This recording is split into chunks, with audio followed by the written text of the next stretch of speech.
საქართველოს პრეზიდენტმა დღეს რეგიონის მთავრობა შეჩერებული ტურისტული პროექტების გაგრძელებისაკენ მოუწოდა. მიხეილ სააკაშვილმა დღეს ვერტმფრენიდან გოდერძის უღელტეხილზე მიმდინარე კურორტის მშენებლობა დაათვალიერა და განაცხადა, რომ წინა მთავრობას აქ მნიშვნელოვანი ინფრასტრუქტურული სამუშაოები ჰქონდა დაწყებული, თუმცა ახალმა სახელმწიფო გუნდმა პროცესი შეაჩერა და ინვესტორებთან ურთიერთობა შეწყვიტა. პრეზიდენტის განცხადებას აჭარის ტურიზმის დეპარტამენტში გამოიხმაურნენ. აქ აცხადებენ, რომ აჭარის მაღალმთიანეთში საკურორტო ზონის მოსაწესრიგებლად მუშაობა არ შეჩერებულა და ის მომავალ წელს გაიხსნება. ინფრასტრუქტურული პროექტების შეჩერებას გამორიცხავს შეპესე გოდერძის დირექტორიც. მისი თქმით, ადრე შემუშავებულ პროექტებთან დაკავშირებით ბევრი ხარვეზი გამოიკვეთა, რაც შესწორებას საჭიროებს. მათ შორის აუცილებელია კურორტის გახსნამდე ზვავ საშიშროების ზონებში უსაფრთხოების ნორმების შესწავლა განხორციელდეს.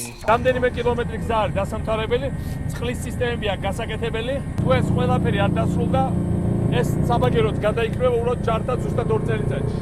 ეხლა ყველაფერი გაჩერებულია სამწუხაროდ გარდა იმ საბაგიროების ჩამოკიდებისა, რომელიც ჩამოვიტარეთ, მაგრამ აზრი არ აქვს არანაირი თუ გზა, წყალი, სხვა კომუნიკაციები და რაც თავი ინვესტორები თუ არ მოაბრუნებთ უკან, რატო გააჩერებიეს ეს პროექტი არ მესმის.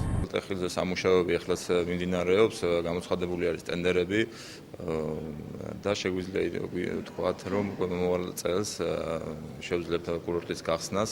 ჩვენ აქცენტს არ ვაკეთებთ რაღაც კონკრეტულ თარიღებთან დაკავშირებით რაღაც ინფრასტრუქტურული პროექტების გახსნას, იმიტომ რომ თუ კონკრეტული სამუშაოებისთვის საჭირო არის გარკვეული პერიოდი, აი სწორედ ამ გარკვეულ პერიოდს ვაძლევთ მშენებლებს და არა ის რომ მაგალითად დამოუკიდებლობის დღეს ან რაღაც გიორგობას ან რაღაც კონკრეტულ თარიღზე გავხსნათ რაღაც ესა თუ ის ობიექტი. წყალმომარაგების სისტემის სამშენებლო სამუშაოები პლუს ამას მიმდინარეობს საბაგირო გზა ჯინოლორის სასრიალო ტრასების მოწყობის სამუშაოები.